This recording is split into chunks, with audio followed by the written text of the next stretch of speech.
नमस्कार, news star news में आपका स्वागत है। मैं हूं आपके साथ दीप्ति। आइए रुक करते हैं आज की खास खबरों के साथ। उत्तराखंड के चमोली जिले के रेनी में ग्लेशियर फटने से तबाही मचा दी है।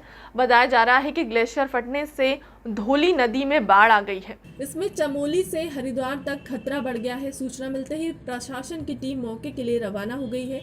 वहीं चमोली जिले के नदी किनारे की बस्तियों को पुलिस लाउड स्पीकर से अलर्ट कर रही है। अपर जिलाधिकारी टिहरी शिवचरण द्विवेदी ने बताया कि धौली नदी में बाढ़ आने की सूचना मिलने के बाद जिले में अलर्ट जारी कर दिया गया है। इसके साथ ही हरिद्वार जिला प्रशासन ने भी अलर्ट जारी कर दिया है। सभी स्थानों और नदी किनारे बसी आबादी को सतर्क रहने के निर्देश दिए गए हैं। वहीं श्रीनगर जल विद्युत परियोजना को झील का पानी कम करने के निर्देश जारी किए गए हैं ताकि अलकनंदा का जलस्तर बढ़ने पर अतिरिक्त पानी छोड़ने में दिक्कत ना हो। चमोली के पुलिस अधीक्षक यशवंत सिंह चौहान ने बताया कि काफी नुकसान की सूचना आ रही है, लेकिन अभी स्थिति स्पष्ट नहीं है।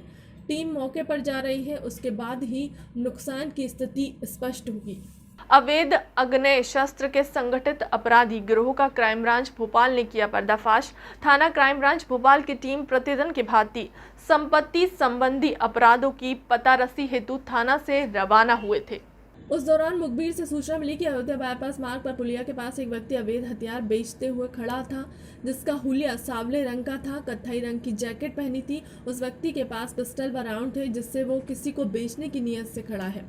मुखबिर की सूचना विश्वसनीय होने से वरिष्ठ अधिकारियों को अवगत कराया गया। वरिष्ठ अधिकारियों से प्राप्त दिशा निर्देशों के अनुसार जब मुखबिर द्वारा बताए गए स्थान अयोध्या नगर बाईपास मार्ग की पुलिया के पास पहुंचे, जहां बताए हुए हुलिये का एक व्यक्ति खड़ा हुआ था, जिसकी ओर मुखबिर द्वारा इशारा किया गया, जिसे हमरा स्टाफ की मदद से घेराबंदी कर पकड़ लिया गया। जब्त मशरूका से 30 अवैध हथियार, जिसमें 5 पिस्टल, 2 रिवॉल्वर, 23 कट्टे सहित कुल 75 जिंदा कारतूस को क्राइम ब्रांच भोपाल ने गिरफ्तार किया है। बिल्कुल मिली है, क्योंकि ये पूरा मामला भोपाल से ही शुरुआत हुई है। क्योंकि इसमें जो आप देखोगे प्रेस नोट को, तो निश्चित रूप से भोपाल में माल सप्लाई करना, उस बंदे को हमारे द्वारा पकड़ना और उसके बाद पूछताछ में इतना सारा खुलासा हुआ है। अब चूंकि इनमें जो 8 लोग हैं, इनके आप अगर शिक्षा और बैकग्राउंड पे जाएंगे, जो मैंने मेंशन भी किया है प्रेस नोट में, निश्चित रूप से उस लेवल का नहीं है। इनके क्या है, जो पूछताछ में बताया कि इनके सारे लोगों के एरिया बटे हुए हैं, जहाँ से बनती हैं, भिंड से, मुरैना से, जो भी एरिया है वहाँ से निकलती हैं। एक आदमी को दी जाती हैं, दूसरा 4 को देता है, 4 8 को, और एक चैन इसमें है। वो चैन के कारण ही इस मात्रा में, इतनी बड़ी मात्रा में ये हथियार हमने बरामद किए हैं। केंद्र और प्रदेश की सरकार की जन कल्याणकारी योजनाओं में जनजातियों को लाभ पहुंचाने, इसके लिए कार्यकर्ताओं की महती भूमिका है।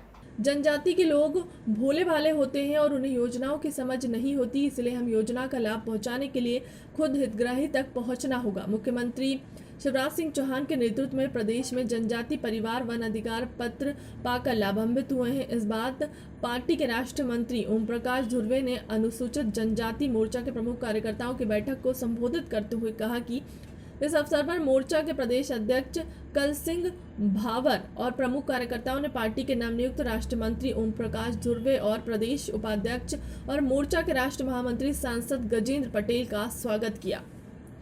पूर्व लोकसभा अध्यक्ष मती सुमित्रा महाजन ने राज्यसभा सांसद ज्योतिरादित्य सिंधिया और जल संसाधन मंत्री तुलसीराम सिलावट ने उनके निवास पर पहुंचकर भेंट की और शाल गुलदस्ता देकर ताई को सम्मानित किया। संस्कृति बचाओ मंच द्वारा मां वैष्णो धाम आदर्श नवदुर्गा में चमोली उत्तराखंड में भगवान रुद्र के रौद्र रूप का जो नज़ारा देखने को मिला, उसके पश्चात भगवान पशुपतिनाथ से यह प्रार्थना की गई है, आप अपने रौद्र रूप को शांत करिए, क्योंकि भगवान रुद्र जो कि मृत्यु को हराने वाले देवता हैं, मृत्युंजय भगवान है, ऐसा रुद्र रूप वह उत्तराखंड में बार बार दिख रहा है।